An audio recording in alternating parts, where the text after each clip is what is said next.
Assalamualaikum warahmatullahi warahmatullahi wabarakatuh. wabarakatuh. Kami akan mempresentasikan dari kelompok Sistem Informasi Penjualan Barang Elektronik Surya Petra Abadi. Akan dibacakan oleh Diki yang pertama. Ini ada sejarahnya, yaitu PT Surya Petra Abadi didirikan oleh Sophia Belinda sebagai presiden direktur yang ada di perusahaan tersebut. Yang kedua yaitu PT Surya Petra Abadi merupakan salah satu anak perusahaan dari Petra Group. Nah, di sini ada visi misinya, yaitu visinya menjadikan perusahaan penyedia dan termokat di Indonesia yang menjadi pilihan pelanggan. Misinya yaitu menyediakan tes sebagai kebutuhan sehat bagi seluruh Indonesia. Yang kedua itu peningkatan kinerja mitra sebagai bagian terpenting bagi perusahaan. Yang ketiga yaitu memberikan hasil terbaik bagi pemegang saham, menjaga dan meningkatkan hubungan yang baik dengan supplier atau pemasok.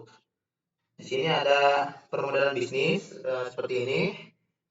Nah, di sini ada analisis rantainya. Nah, di sini ada deskripsi dari setiap aktivitas utama dan pendukung. Di sini ada dua, yaitu General Manager dan Manager Quality Control. General Manager yang bertanggung jawab atas kinerja perusahaan secara keseluruhan atau untuk salah satu unit bisnis atau divisi utamanya, itu General Manager. Yang kedua itu adalah Manager Quality Control, yaitu bertanggung jawab atas seluruh aktivitas pemeriksaan QC di workshop untuk melaksanakan tanggung jawab sebagaimana tersebut di atas. Maka jabatan Manager Quality Control punya tugas sebagai berikut. Yang pertama itu memeriksa kesesuaian dimensi material, yang kedua itu memeriksa kesesuaian marking pada komponen. Dan ketiga ada analis.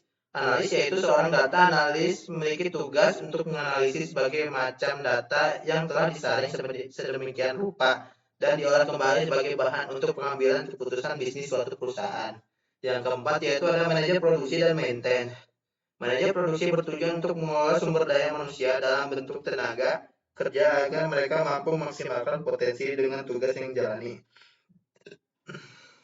Manajemen produksi bertujuan untuk mengatur tenaga kerja dan dalam penempatan mereka sesuai keahlian dalam tiap bagian-bagian dalam proses produksi.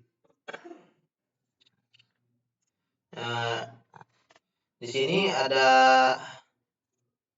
deskripsi dari setiap aktivitas utama dan pendukung. Di sini ada kepala bagian pembelian, yang kedua ada pembagian kepala divisi atau supervisor, yang ketiga yaitu manajer personalita dan umum. Ini yang pertama yaitu kepala bagian pembelian. Tugas dari kepala bagian pembelian yaitu mengajukan saran-saran atau pertimbangan-pertimbangan mengenai usaha perbaikan kepala seksi. Yang kedua yaitu kepala divisi atau supervisor, yaitu seorang melakukan monitoring produksi, pengawasan staf karyawan, melakukan instruksi kerja, bertanggung jawab dalam keamanan, keselamatan untuk kesehatan yang terancam. Yang ketiga yaitu ada manajer personalita dan umum. Manajer personalita menyusun suatu organisasi dengan merancang struktur hubungan antara pekerjaan, personalia, dan partner-partner fisik. Apabila manajer personalia sudah melakukan perencanaan dan pengorganisasian, maka selanjutnya adalah melakukan pengarahan terhadap pekerjaan. Di sini ada keamanan dan manajer accounting finance akan dibacakan oleh Ramdan. Selanjutnya itu keamanan. Keamanan mengamankan suatu aset, instansi, proyek, bangunan, properti, atau tempat, dan melakukan pemantauan peralatan, pengawasan, pemeriksaan, dan jalur akses untuk memastikan keamanan dan mencegah kerugian atau kerusakan yang disengaja. Melakukan tindakan preventif keamanan. Selanjutnya itu manajer accounting finance.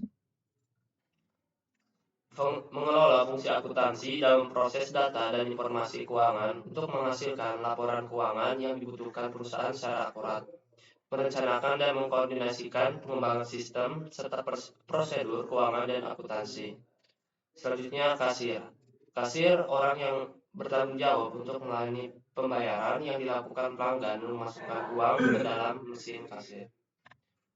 Untuk selanjutnya sistem dan teknologi saat ini, yaitu ada hardware, namanya PC. Untuk fungsinya sendiri itu sistem informasi penjualan teh. Yang kedua itu mesin teh celup. Untuk fungsinya itu sebagai teh celup otomatis. Dan yang kedua itu software. Untuk namanya WhatsApp. Untuk fungsinya itu sebagai forum diskusi. Yang kedua, Microsoft Word. Fungsinya sebagai pembuatan surat dan data. Lalu yang ketiga akan dibacakan oleh saya Tresna Gunawan.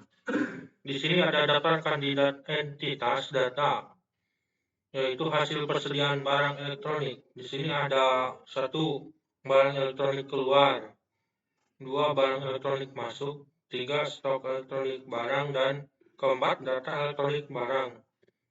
Lalu deskripsinya seperti di sini. Lalu selanjutnya ada entitas hasil persediaan elektronik. Sama seperti tadi, ada elektronik keluar, barang masuk, stok elektronik barang, dan data elektronik barang. Yang ketiga ada pengolahan daftar persediaan. Di sini ada bahan elektronik masuk, waktu produksi barang dan barang kadaluarsa, lalu ada jumlah produksi barang, terus ada barang elektronik gagal dan jadi, lalu ada barang elektronik keluar. Keempat, yaitu ada entitas hasil persediaan barang elektronik yang berisi bahan elektronik masuk, waktu produksi barang dan barang kadaluarsa, jumlah produksi barang, barang elektronik gagal dan jadi, barang elektronik keluar. Kelima, yaitu laporan persediaan, laporan pemesanan bahan baku elektronik, laporan barang elektronik masuk, lalu ada laporan stok barang elektronik, laporan hasil produksi barang elektronik, laporan barang elektronik gagal dan jadi, laporan persediaan barang elektronik, dan laporan barang elektronik keluar. Ada laporan pelanggan. Untuk terakhir dari daftar kandidat entitas data, yaitu ada penerapan pengolahan fungsi bisnis. Ada data barang produksi elektronik, lalu ada pelanggan elektronik terjual, barang elektronik return, lalu ada barang elektronik keluar, ada pemesanan barang elektronik. Selanjutnya ada arsitektur aplikasi, daftar kandidat aplikasi. Seperti gambar berikut. Seperti ini gambarnya. Lalu selanjutnya ada matriks aplikasi dan fungsi bisnisnya. Bisa dilihat di gambar ini. Lalu untuk selanjutnya ada analisis gap. PT Surya Petra Abadi sebelumnya menggunakan topologi WAN dan LAN, dan sebaiknya sekarang menggunakan PLAN dengan router on a stick, karena dengan topologi PLAN membuat para user dengan network yang berbeda dapat saling terhubung dan berkomunikasi. Lalu ada slide terakhir, yaitu rencana implementasi. Di sini ada strategis, berpotensi tinggi, lalu operasional kunci, dan pendukung. Mungkin hanya segini saja yang bisa saya sampaikan dan semuanya. Sekian dari kami, mohon maaf ya salah kata maupun ada pengucapan dari kami. Wassalamualaikum warahmatullahi wabarakatuh. Waalaikumsalam. Mantap juga.